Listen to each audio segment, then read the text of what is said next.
स्थल पर मस्जिद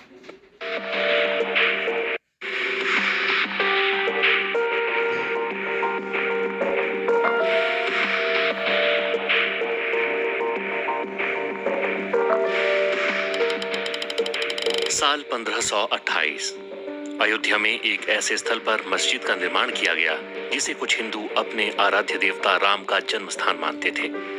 समझा जाता है कि मुगल सम्राट बाबर ने ये मस्जिद बनवाई थी, जिस कारण इसे बाबरी मस्जिद के नाम से जाना जाता था। 1855 यहाँ एक हिंदू मुस्लिम दंगा हुआ, जिसके कारण मस्जिद के सामने एक बाहरी घेरा बना दिया गया।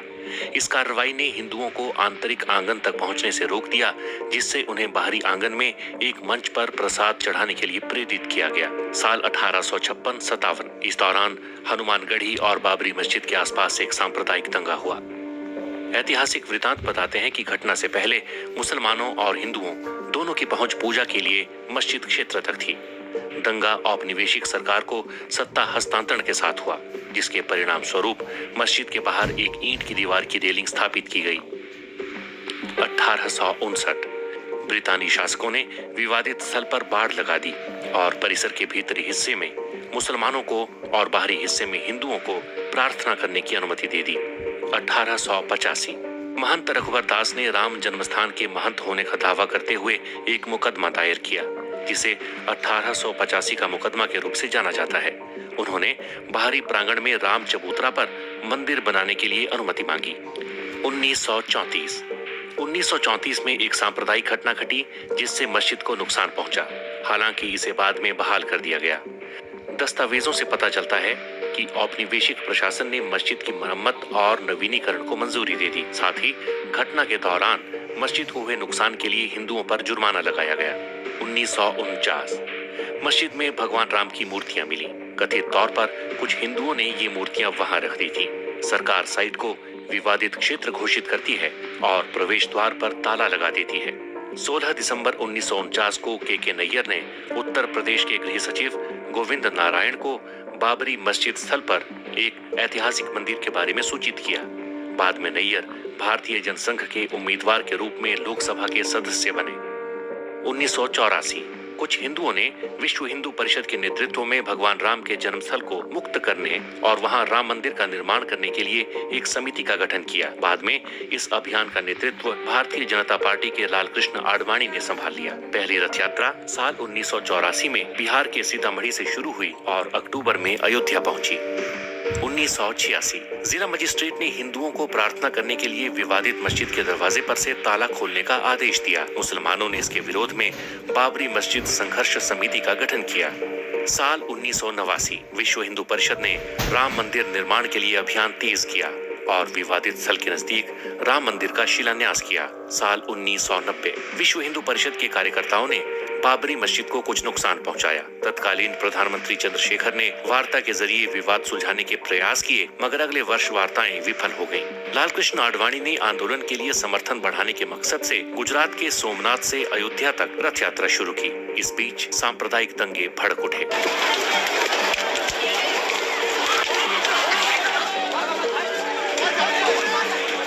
1992 विश्व हिंदू परिषद, शिवसेना और भारतीय जनता पार्टी के कार्यकर्ताओं ने 6 दिसंबर को बाबरी मस्जिद को ध्वस्त कर दिया। इसके परिणाम स्वरूप देश भर में हिंदू और मुसलमानों के बीच सांप्रदायिक दंगे भड़क उठे।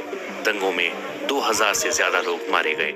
1993 नरसिम्हा राव सरकार ने लगभग 68 एकड़ भूमि अधिग्रहित करने के लिए एक अध्यादेश जारी किया। बाद में इसे एक कानून के रूप में पारित किया गया। फरवरी 2002 भारतीय जनता पार्टी ने उत्तर प्रदेश विधानसभा चुनाव के लिए अपने घोषणा पत्र में राम मंदिर निर्माण के मुद्दे को शामिल करने से इनकार कर दिया। विश्व हिंदू परिषद ने 15 मार्च से राम मंदिर निर्माण कार्य शुरू करने की घोषणा कर दी। 13 मार्च 2002 सर्वोच्च न्यायालय ने अपने फैसले में कहा कि अयोध्या में यथास्थिति बरकरार रखी जाएगी और किसी को भी सरकार द्वारा अधिग्रहित जमीन पर शिला पूजन की अनुमति नहीं होगी। केंद्र सरकार ने कहा कि अदालत के फैसले का पालन किया जाएगा।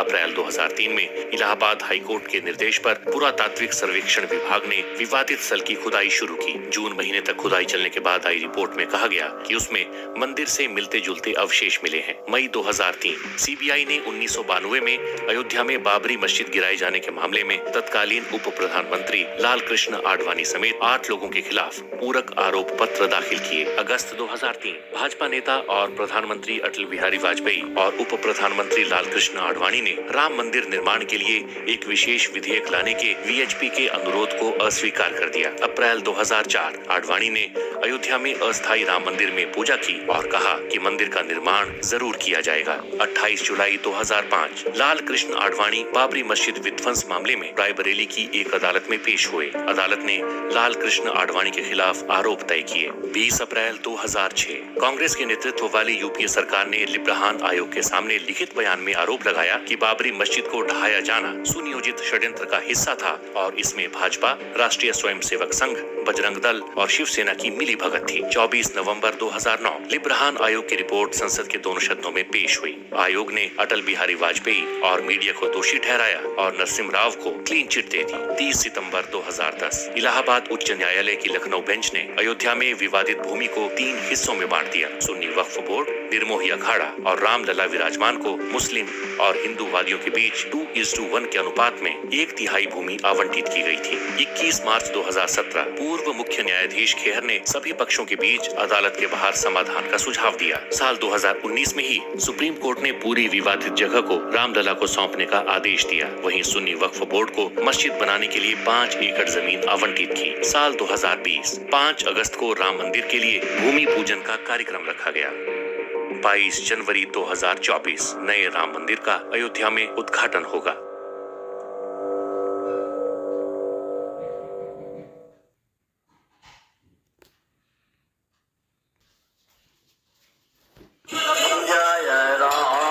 विदेशों की दृष्टि से मुझे कॉनराड ने कहा कि now you have proved that Hindu is not a coward race.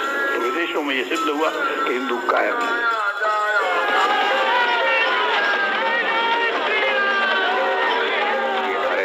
विश्व हिंदू परिषद भारतीय जनता पार्टी के नेताओं की बहुत गहरी साजिश थी।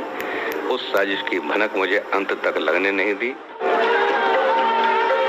6 दिसंबर 1992 सुबह सवेरे 10:30 बजे के आसपास अयोध्या में लगभग 450 वर्ष पुरानी विवादित बाबरी मस्जिद के आसपास ये दृश्य था।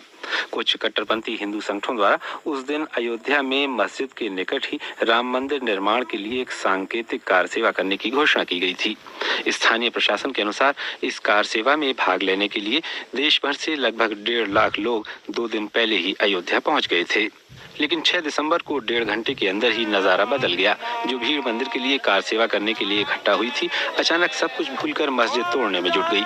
कुछ युवकों ने मस्जिद की छत पर चढ़कर उसके बीच वाले गुंबद पर भगवा झंडा लहरा दिया।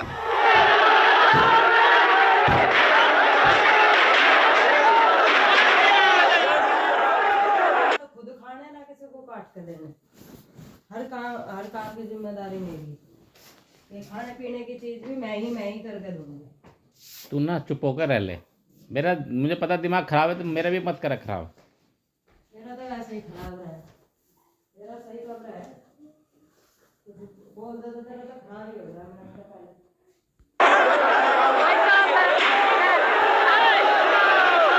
इस घटना को कवर करने के लिए देश विदेश से सैकड़ों पत्रकार और छायाकार अयोध्या में इकट्ठा हुए थे और मैं भी उनमें से एक था।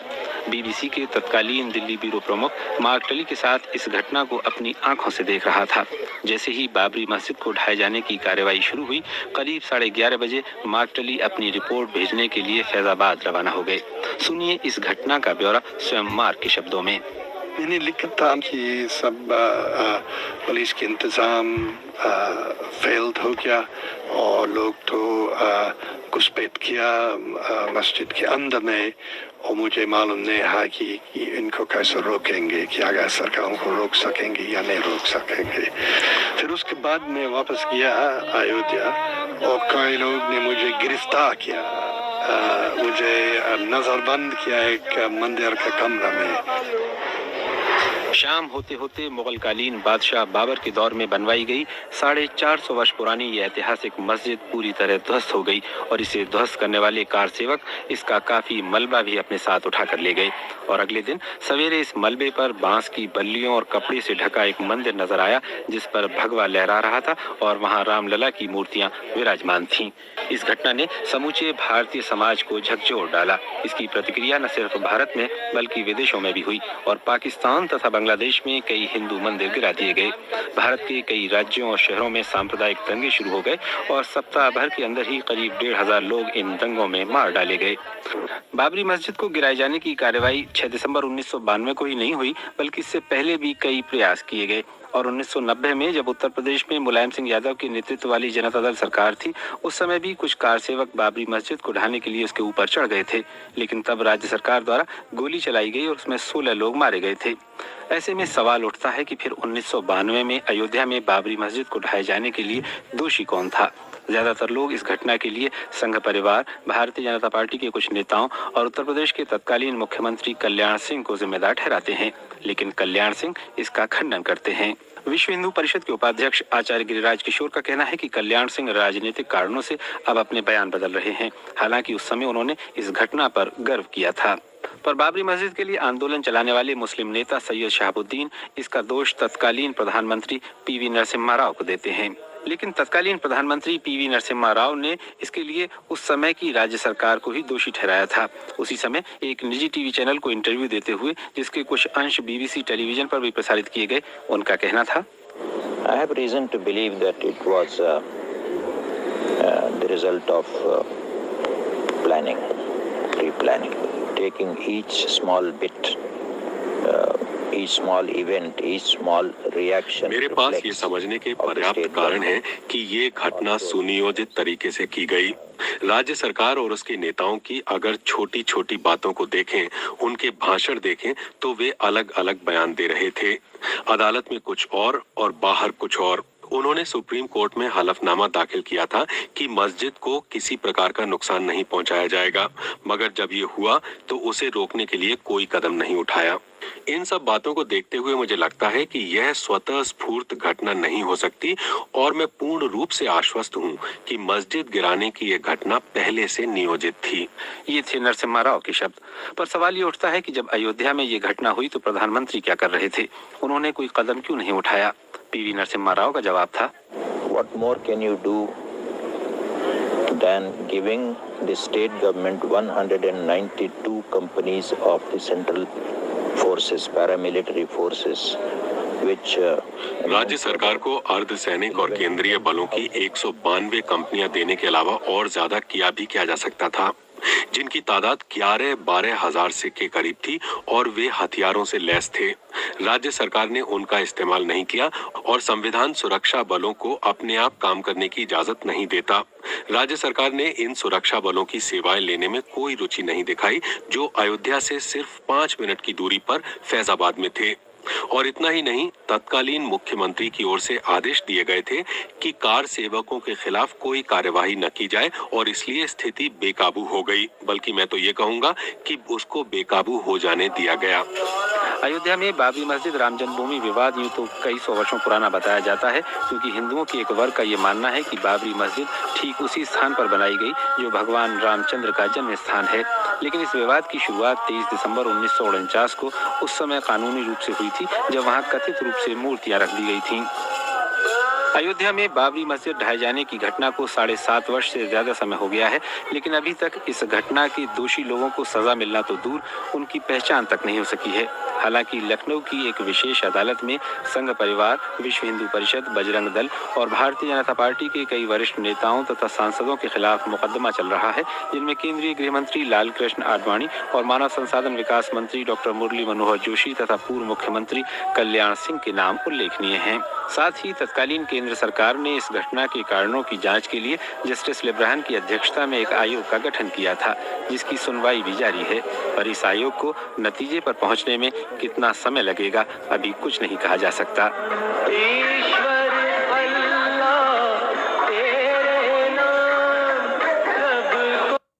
की अध्यक्षता में एक आयोग का गठन किया था, जिसकी सुनवाई भी जारी है।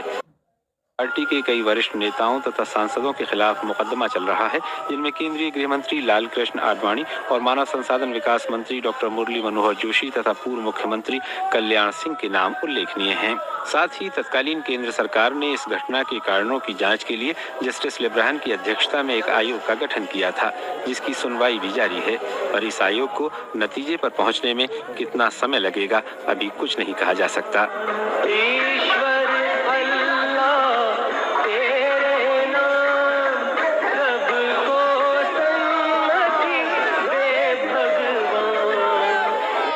राजू